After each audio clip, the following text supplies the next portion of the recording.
ఆంధ్రప్రదేశ్లో కూటమి ప్రభుత్వం 2.5 ఏళ్ల పాలనా కాలం పూర్తి చేసుకుంటున్నటువంటి నేపథ్యంలో వివిధ రకాల సర్వేలు వెల్లడవుతున్నాయి. అయితే ఈ సర్వేల్లో పూర్తి స్థాయి శాస్త్రీయత ఎంత మేరకు నిజమవుతాయి, ఇలాంటి అంశాలు పక్కన పెడితే తాజాగా వెల్లడవుతున్నటువంటి సర్వేల సారాంశం మాత్రం ఆసక్తికరంగా కనిపిస్తుంది. రాజకీయంగా అత్యంత కీలకమైనటువంటి వ్యవహారంలా చూడాల్సి ఉంటుంది. తాజాగా IITians group mood of the Andhra Pradesh అనే పేరుతో ఈరోజు అంటే ఆగస్టు 23వ తారీఖున ఈ సర్వే రిపోర్ట్ని వెల్లడించింది. దీనికి సంబంధించినటువంటి ఆసక్తికర అంశాలని మనం ప్రస్తావించాల్సి ఉంటుంది. ఈ సర్వేలో అనేక వర్గాలని, అనేక ప్రాంతాల ఓటర్లని, వివిధ రకాల సంబంధించినటువంటి తరగతుల జనాల్ని అందరి నుంచి అభిప్రాయం సేకరించినట్టుగా పేర్కొన్నారు. ఇందులో అనేక రకాలు పార్టీల వారీగా ఓట్లు ఎవరికేస్తారు, ఎమ్మెల్యేల తీరు ఎట్లా ఉంది, ఏ సమస్యలు ప్రధానంగా ఇప్పుడు ఆంధ్రప్రదేశ్లో ముఖ్యమైనటువంటి అంశాలుగా మారబోతున్నాయి, ఇలాంటి వివిధ విషయాల్ని ఈ సుదీర్ఘమైనటువంటి రిపోర్ట్లో ప్రస్తావించారు. వీటిలో కొన్ని ముఖ్యమైనటువంటి విషయాలను మాత్రం మనం టచ్ చేద్దాం. ఇందులో మొత్తం రాష్ట్రంలో ఉమ్మడి జిల్లాల వ్యాప్తంగా ఉన్నటువంటి 175 అసెంబ్లీ నియోజకవర్గాల వారీగా 18/6 అంటే జూన్ 18వ తారీఖు నుంచి ఆగస్టు 20వ తారీఖు వరకు ఈ సర్వే నిర్వహించినట్టుగా చెప్తున్నారు. మొత్తంగా 3 ఫేజెస్లో ఈ సర్వే నిర్వహించినట్టుగా మొత్తం 175 అసెంబ్లీ నియోజకవర్గాల్లో 1,90,550 శాంపిళ్లు సేకరించి ఈ సర్వే నిర్వహించినట్టుగా వెల్లడిస్తున్నారు. ఈ సర్వేలో మళ్ళీ వివిధ సెక్షన్స్, అందులో ప్రధానంగా farmers and lease farmers tenants 10%, రైతులు కౌలు రైతులకు సంబంధించినటువంటి అభిప్రాయాలు తీసుకున్నారు. Aqua farmers, government employees and retired government employees, self employed in private sector, wage seekers, RTC and auto drivers, small business personal, middle class business personal, major business personal, fishermen community, weaver section, BC community, OC, SC, ST, Hindu, Muslim, Christian, college and university students, unemployed youth, ASHA workers, Anganwadi workers, డ్వాక్రా women, business sector, ఇలా అన్ని సెక్టార్లు కలిపి అన్ని తరగతుల్ని మేము cover చేసాం అని చెప్పే ప్రయత్నం అయితే ఈ సర్వే రిపోర్ట్లో ఐఐటిఎన్స్ గ్రూప్ వెల్లడించింది. చాలా ఆసక్తికరమైనటువంటి 1,90,000 మంది వరకు శాంపిళ్లు తీసుకోవడమే చాలా పెద్ద సర్వే అన్నట్టు. ఈ సర్వేలో మళ్ళీ అన్ని తరగతుల్ని కవర్ చేసినట్టుగా వాళ్ళు చెప్తున్నటువంటి లెక్క చూస్తే చాలా విశేషంగా ఈ సర్వేని మనం చూడాల్సి ఉంటుంది. ఇక ఈ సర్వేలో చాలా ఏజ్ గ్రూప్స్ వారీగా కూడా 50-50 రేషియోలో తీసుకున్నట్టుగా చెప్తున్నారు. అన్ని తరగతుల్లో కూడా యువత అదేవిధంగా పెద్దవాళ్ళ అభిప్రాయాలను కూడా సమానంగా పరిగణలో తీసుకున్నట్టు ఈ సర్వే సంస్థ వెల్లడిస్తుంది. ఇందులో చాలా కీలకమైనటువంటి అంశాలుగా ప్రస్తుతం ఆంధ్రప్రదేశ్లో ఫార్మర్స్ అదేవిధంగా టెనెంట్స్, కౌలుదారులు, రైతుల్లో తీవ్రమైనటువంటి వ్యతిరేకత ఉంది అనే విషయాన్ని ఈ సర్వే సంస్థ ప్రధానంగా ప్రస్తావిస్తుంది. వాస్తవం కూడా, ఎందుకంటే ఆంధ్రప్రదేశ్లో రైతాంగం గడిచిన 2-3 ఏళ్లుగా ఏమాత్రం సంతృప్తికరంగా లేరు.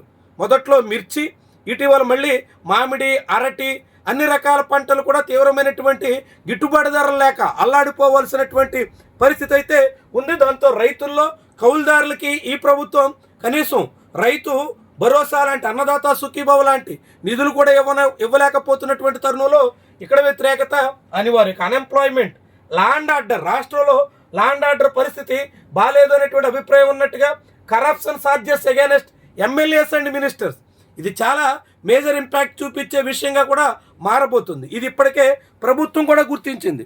చంద్రబాబు నాయుడు నిర్వహించినటువంటి సర్వేల్లో కూడా చెలరేగిపోతున్నటువంటి ఎమ్మెల్యేల ధోరణి కారణంగా పెరుగుతున్నటువంటి ప్రభుత్వ వ్యతిరేకత గుర్తించినట్టుగా చెప్పాల్సి ఉంటుంది. ఇక dissatisfaction of government and retired government employees, ఇది కూడా వాస్తవం. ఎందుకంటే పిఆర్సీ లేదు, ఐఆర్ లేదు, కనీసం డిఏలు ఎప్పుడు వస్తాయో తెలియదు, ఇతర సమస్యలన్నీ పేరుకుపోతున్నాయి, పెండింగ్ బిల్స్ కుప్పలు తెప్పలుగా పేరుకుపోతున్న ప్రభుత్వం ఏమాత్రం పట్టించుకోవట్లేదు.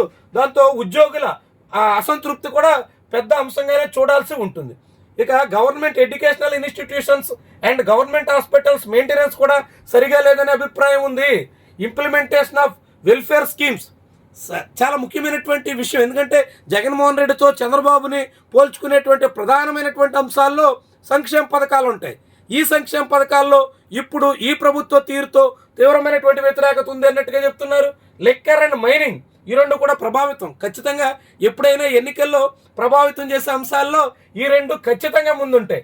Fee reimbursement, problems of ASHA, anganwadi, డ్వాక్రా women, selection of candidates through DSC exam. DSC exam సంబంధించినటువంటి ఎంపికల్లో జరిగిన అవకతవకలు కూడా రాజకీయ వివాదంగా మారొచ్చు, రాజకీయంగా ప్రభావితం చేయొచ్చు అని ఈ సర్వే చెబుతుంది. మరి దాని ప్రభావం ఎంతో చూడాలి. ఎందుకంటే మొత్తంగా 3.5 లక్షల మంది అభ్యర్థులు అయితే డిఎస్సి రాశారు. అందులో 16,000 మంది వరకు ఉద్యోగాలు ఇచ్చారు. అందులో 372 పోస్టులు, ప్రధానంగా స్పోర్ట్స్ కోటాలో తీసుకున్నటువంటి పోస్టులు చాలా పెద్ద స్థాయిలో వివాదానికి కారణమయ్యాయి. అది కూడా రాజకీయంగా ప్రభావితం చేయొచ్చు. Women safety, allocation of land for corporate personal and others, corporate సంస్థలకు భారీ మొత్తంలో భూములు కేటాయించడం ఇప్పటికే రైతుల్లో మంట పుట్టించింది. మనం చూసాం కరేళ్లో, పాయకరావుపేటలో బల్క్ డ్రగ్ పార్క్కి వ్యతిరేకంగా, అదేవిధంగా ఆర్సెల్ఆర్ మిట్టలకు వ్యతిరేకంగా ఇలా చాలా చోట్ల భూ సేకరణలు, భూ సమీకరణల మీద రైతుల నుంచి వస్తున్నటువంటి అసంతృప్తి. Privatisation of medical colleges and ports etcetera, ఈ పీపీపీ ఎఫెక్ట్ అయితే మాత్రం ఖచ్చితంగా ఉంటుందని చెప్పొచ్చు. రాజకీయంగా జగన్మోహన్ హయాంలో నిర్మించినవన్నీ ఒక్కొక్కటిగా చంద్రబాబు ప్రైవేట్ పరం చేస్తున్నారు అనే మాట అయితే బలపడుతుంది. దాని తాకిడి కూడా ఖచ్చితంగా ఉండొచ్చు. ఇవి ప్రభావిత అంశాలుగా ఈ సర్వేలో తేలినటువంటి విషయాలని సర్వే సంస్థ చెబుతోంది. ఇక సర్వేలో అత్యంత కీలకమైనటువంటి పార్ట్ ఇప్పుడు మనం ప్రస్తావిద్దాం. ఇందులో గవర్నమెంట్ పెర్ఫార్మెన్స్ మీద పబ్లిక్ మూడ్ ఎలా ఉంది, మూడ్ ఆఫ్ ది ఆంధ్రప్రదేశ్ అని సర్వేకి పేరు పెట్టారు కాబట్టి మూడ్ ఎట్లా ఉంది అన్నది పరిశీలిస్తే సాటిస్ఫైడ్ 30% మాత్రమే. కేవలం ఈ ప్రభుత్వ పనితీరుతో సంతృప్తి చెందినటువంటి వాళ్ళు 30% మంది మాత్రమే ఉన్నారు. ఇక అంతకన్నా వెరీ మచ్ సాటిస్ఫైడ్ 4% కలుపుకున్న 34% మాత్రమే. ఇక ఆ తర్వాత చెప్పలేం మేము అని చెప్పినటువంటి వాళ్ళు 7% అన్నట్టుగా ప్రభుత్వ పనితీరుని చెప్పలేం అనేటువంటి తీరులో ఉన్నటువంటి వాళ్ళు 7% కలుపుకున్న 41% మంది మాత్రమే ఈ ప్రభుత్వ పనితీరుతో అంతో ఇంతో సంతృప్తిగా ఉన్నారు అని మాత్రం చెప్పొచ్చు. ఇక మిగిలినటువంటి 59% చాలా పెద్ద స్థాయిలో ప్రభుత్వ వ్యతిరేకతకి తార్కాణంగా కనిపిస్తోంది. అందులో 45% అయితే వెరీ మచ్ డిస్సాటిస్ఫైస్, చాలా తీవ్రమైనటువంటి అసంతృప్తితో 45% ఉన్నారు అని ఈ సర్వే చెప్తుంది. అంటే 2.5 ఏళ్ల పాలన పూర్తి కాకముందే 45% మంది ప్రభుత్వ తీరుతో తీవ్ర అసంతృప్తిగా ఉన్నారంటే ఈ ప్రభుత్వం చాలా చాలా డిసప్పాయింట్ చేసినట్టుగా పబ్లిక్కి కనిపిస్తోంది. దాంతోపాటుగా dissatisfied up to certain extent, ఇది ఒక 8%. ఇది కలుపుకుంటే 53% వరకు ప్రభుత్వం పబ్లిక్ని సాటిస్ఫై చేయలేకపోయింది అనే అంశాన్ని ఈ సర్వే చెప్తుంది. ఇక ఓటింగ్ ఇన్కంబెంట్ ఎమ్మెల్యేలకి వ్యతిరేకంగా ఓటింగ్ ఇప్పుడున్నటువంటి ఎమ్మెల్యేలకి తిరిగి ఓటేస్తారా అనేటువంటి తీరును చూస్తే అసలు వేయలేం అని చెప్పినటువంటి వాళ్ళు 45% మంది, మళ్ళీ వేయగలిగినటువంటి వాళ్ళు 30% మంది మాత్రమే. అంటే చాలా తీవ్రమైనటువంటి సిట్టింగ్ ఎమ్మెల్యేల ధోరణితో ఈ ప్రభుత్వానికి చాలా తీవ్రమైనటువంటి వ్యతిరేకత అయితే కనిపిస్తుంది. ఇక ఎమ్మెల్యేల మీద అవినీతి ఆరోపణల్ని 42% మంది నమ్ముతున్నాం అని చెప్పినట్టుగా ఈ సర్వేలో 34% మంది మేము ఎమ్మెల్యేలు ఎటువంటి అవినీతికి పాల్పడలేదని భావిస్తున్నట్టుగా కనిపిస్తుంది. ఇక ఎమ్మెల్యేలు పబ్లిక్ ఇష్యూస్ మీద రెస్పాండ్ అవుతున్నారా అంటే 38% రెస్పాండ్ అవుతున్నారని, 42% రెస్పాండ్ కావట్లేదని చెప్పినట్టుగా ఇక్కడ ఉన్నటువంటి రిపోర్ట్. ఇక ఇప్పటికిప్పుడు మీరు ముఖ్యమంత్రిగా ఎవరిని ఎంపిక చేసుకుంటారు అనేటువంటి కీలకమైనటువంటి ప్రశ్నలో 44% మంది జగన్మోహన్ రెడ్డిని ముఖ్యమంత్రి అయితే బాగుంటుంది అని చెప్పినట్టుగా ఈ సర్వేలో పేర్కొన్నటువంటి అంశం. ఇందులో 11% మంది చెప్పలేమని చెప్పారు. చంద్రబాబు నాయుడుకి మాత్రం కేవలం 32% మంది మాత్రమే మద్దతు దక్కుతుంది. అంటే గత ప్రభుత్వంతో ఈ ప్రభుత్వాన్ని పోలిస్తే కేవలం 32% మంది చంద్రబాబు పాలన బాగుందని, 44% మంది జగన్మోహన్ రెడ్డి ముఖ్యమంత్రిగా ఉంటే బాగుంటుందని చెప్పినటువంటి ఈ లెక్క అయితే మాత్రం చాలా చాలా ముఖ్యమైనటువంటి విషయం. అదే సమయంలో కేవలం 6% మంది మాత్రమే పవన్ కళ్యాణ్ ముఖ్యమంత్రి అయితే బాగుంటుందని చెప్పినట్టుగా, 5% మంది మాత్రమే నారా లోకేష్ని ముఖ్యమంత్రి కావాలని కోరుకుంటున్నట్టుగా ఈ సర్వేలో తేల్చినటువంటి లెక్క. ఇక వీళ్ళెవరో కాకుండా అదర్స్ అంటే 2% అని కూడా ఈ సర్వేలో పేర్కొన్నారు. ఇక ఇప్పటికిప్పుడు ఏ పార్టీని మీరు ఎలాంటి కాంబినేషన్ అయితే కోరుకుంటారు అని చేస్తే 42% మంది వైఎస్ఆర్సీపీ, ఇప్పుడున్నటువంటి కూటమి టీడీపీ, జనసేన, బీజేపీ అయితే 39%, బీజేపీ జనసేన కలిపితే 10%, అదర్ పార్టీస్ 3%, 6% అయితే మేము చెప్పలేమన్నట్టుగా కూడా ఈ సర్వేలో పేర్కొన్నారు. ఇక సూపర్ 6 ఎంత మేరకు ఇంప్లిమెంట్ చేశారంటే 47% మంది పూర్తి అసంతృప్తితో, చంద్రబాబు ఎంతో ఘనంగా సూపర్ 6 సూపర్ హిట్ అని చెప్తుంటే 47% మంది అసలు నమ్మడమే లేదు అనేటువంటి అభిప్రాయాన్ని అయితే ఈ సంస్థ ఇచ్చింది. ఇక ఎస్ఐఆర్ సంబంధించినటువంటిది, ఎస్ఐఆర్ అవసరమని 22% మంది చెప్తే ఇది ఏమాత్రం ఉపయోగం లేదు, ఈసీఐ తప్పుడు పద్ధతుల్లో సాగిస్తోంది అనేటువంటి అభిప్రాయాన్ని 41% మంది వ్యక్తం చేసినట్టుగా ఈ సర్వేలో పేర్కొన్నారు. ఇక మూడ్ ఆఫ్ ది ఆంధ్రప్రదేశ్, ఇప్పటికిప్పుడు ఎన్నికలు జరిగితే టీడీపీ, జేఎస్పీ, బీజేపీ కూటమికి 44.5% ఓట్ షేర్ రావచ్చు అనేటువంటి అంచనాను సర్వేలో పేర్కొన్నారు.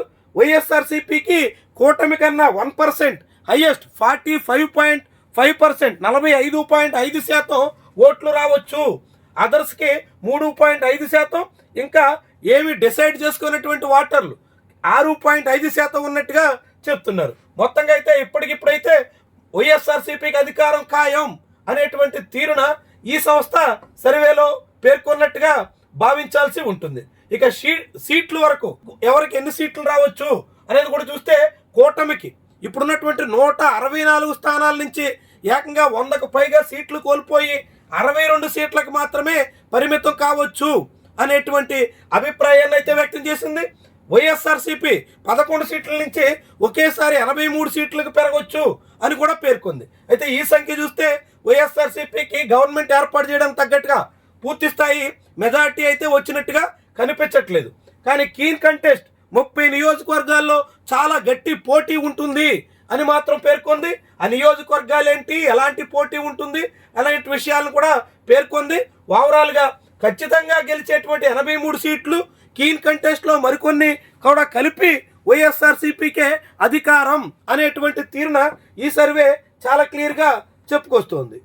ఇక ఓట్ షేర్ వైజ్గా కూడా పార్టీ వైజ్గా విడివిడిగా పార్టీల వారీగా లెక్కేస్తే కూటమిగా కలిపితే కూటమికి 44.5% ఓట్లు వస్తే, విడిగా పార్టీల వారీగా చూస్తే వైఎస్ఆర్సీపీకి పెరగొచ్చని, కూటమిలో పార్టీలకి తగ్గొచ్చని, అందులో టీడీపీ 36%, జనసేన 6.5%, బీజేపీ 2.5% ఇంత మేరకే పరిమితం అవుతాయని కూడా పేర్కొన్నారు. మొత్తంగా ఏమైనా ఈ సర్వే ద్వారా రాష్ట్రంలో విడివిడిగా పార్టీలు పోటీ చేస్తే వైఎస్ఆర్సీపీ 110 నుంచి 112 సీట్లకు చేరొచ్చు అనేటువంటి లెక్క అయితే చేశారు. అంటే కూటమి కాకుండా ప్రత్యర్థులు విడిగా పోటీ చేస్తే జగన్మోహన్ రెడ్డికి తిరిగే ఉండదు. ఈ తెలుగుదేశం 43 నుంచి 45 సీట్లకు పరిమితం అవుతుంది, జనసేన 2 లేదా 4 సీట్లు, బీజేపీ 1 సీటు కూడా గెలుచుకునే అవకాశం లేదు, 8కి 8 కూడా కోల్పోయే తీరునుండొచ్చు అన్నట్టుగా కనిపిస్తుంది. ఇక గట్టి పోటీ ఇక్కడ మాత్రం 20 నుంచి 21 నియోజకవర్గాల్లో ఉంటుంది అనేటువంటిది. కూటమి విడిపోతే గనక ఇక వైఎస్ఆర్సీపీకి తిరిగే లేదు అనేటువంటి తీరున ఇక్కడ ఈ సర్వే రిపోర్టు మనకి కనిపిస్తోంది. మొత్తంగా ఏమైనప్పుడు కూడా ఆంధ్రప్రదేశ్లో ఇప్పుడున్నటువంటి రాజకీయ పరిస్థితి రీత్యా దాదాపుగా వైఎస్ఆర్సీపీకి అధికారానికి డోకా లేదు అనేటువంటి అంచనానైతే ఈ సర్వే రిపోర్ట్లో చాలా క్లియర్గా పేర్కొన్నారు. ఆ పార్టీకి భారీగా మెజార్టీ కూడా దక్కే అవకాశం ఉండొచ్చు అని కూడా చెప్తున్నారు. ఇక గట్టి పోటీ ఉన్నటువంటి సీట్లు అన్నీ కూడా కలిపితే ఇంకా మరింత పెరగొచ్చు అని చెప్తున్నారు.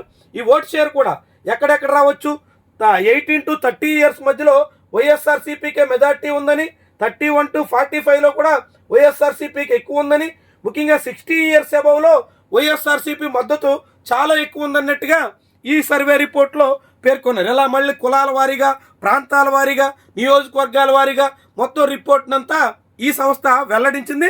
ఏమైనా ఇది ఒక ఆసక్తికరమైనటువంటి సర్వేగా మనం భావించాల్సి ఉంటుంది. ఈ సర్వే రిపోర్ట్ మీద మీరేమనుకుంటున్నారు? ఈ సర్వే రిపోర్ట్ ఎంతవరకు వాస్తవానికి దగ్గరగా ఉందనుకుంటున్నారు? కామెంట్ రూపంలో మీరు తెలియజేయండి. Thank you very much for watching.